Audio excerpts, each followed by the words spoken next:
In the world of con artists, there are few stories as audacious as that of Emmanuel Nwude, the Nigerian mastermind who scammed his way to $242 million. But who was Emmanuel Nwude? How did he pull off one of the greatest financial frauds in history? Today, we delve into the life of the man behind the infamous airport scam. Let's start at the beginning. In a small town in Nigeria. Born in 1956 in the southeastern part of Nigeria, Emmanuel Nwude grew up in an environment that was, at the time, still grappling with the effects of Nigeria's post-colonial independence and economic struggles. Little is known about his early family life, but it is said that from a young age, Nwude was known for his sharp mind, ambition, and a knack for persuasion. The oil boom of the 1970s turned Nigeria into an economic hub in Africa, with fortunes being made overnight. As Emmanuel matured, he found himself drawn to the lucrative world of finance, particularly the fast-growing banking industry. Nwude quickly worked his way up the ranks, becoming a prominent figure in the banking sector. By the late 1980s, Nwude was a successful and well-connected businessman, having served as a director at Union Bank of Nigeria. But beneath this respectable image was a man with grand ambitions and a willingness to bend the rules. And that's where his most notorious scheme began.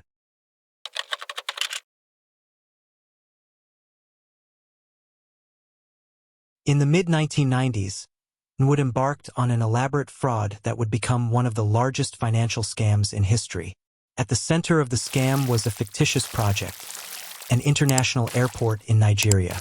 Nwude, posing as Paul Agwuma, the then governor of the Central Bank of Nigeria, approached a Brazilian businessman named Nelson Sakaguchi, a director at Banco Noroeste, one of Brazil's largest banks. Nwude convinced Sakaguchi that the Nigerian government was planning to build a new airport in Abuja, the nation's capital. To secure the rights for the airport project, Nwude told Sakaguchi that an upfront investment of $242 million was required. The promise? A return of over $10 million in commissions once the deal was completed. In a world where everyone was chasing the next big deal, Sakaguchi took the bait.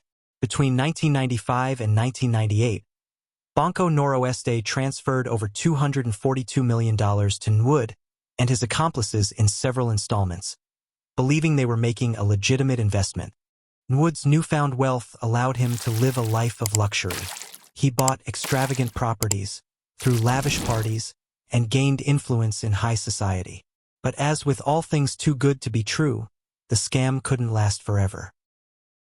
Hey guys, if you've enjoyed this video so far, please do me a huge favor and hit the like button and subscribe.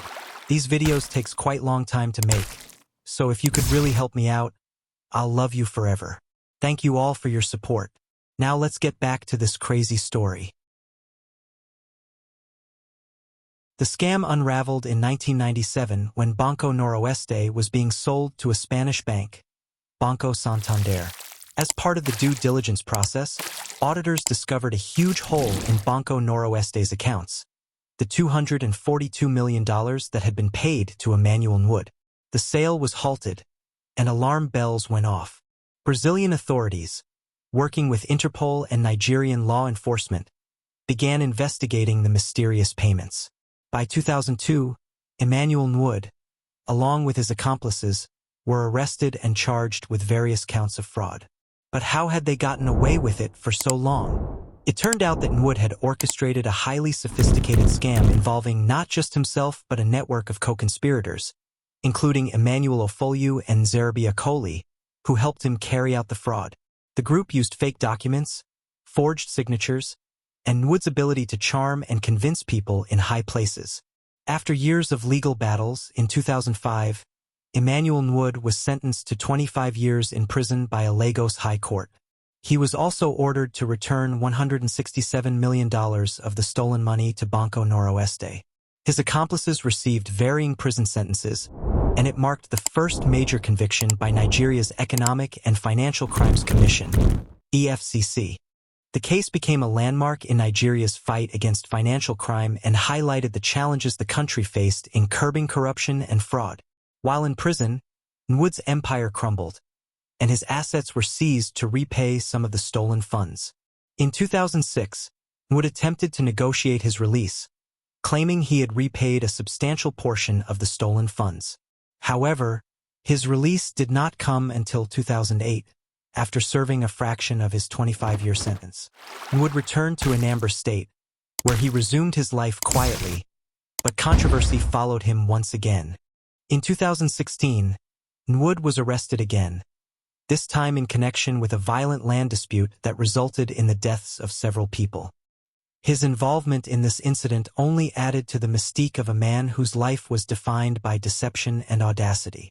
The story of Emmanuel Nwude serves as a reminder of how greed, ambition, and corruption can create the perfect storm for financial disaster. Even today, his scam is regarded as one of the most daring in history, and his name is synonymous with the audacity of Nigerian fraudsters. But beyond the scam, there are larger questions about the systems that allowed such fraud to thrive. Nwude's story is more than just a tale of deception. It's a cautionary tale of unchecked ambition and the global implications of financial fraud. If you enjoyed this deep dive into the life of Emmanuel Nwude, don't forget to like this video, subscribe to the channel, and hit the notification bell for more fascinating stories from the world of finance, crime, and technology. Comment below on what you think of this incredible tale.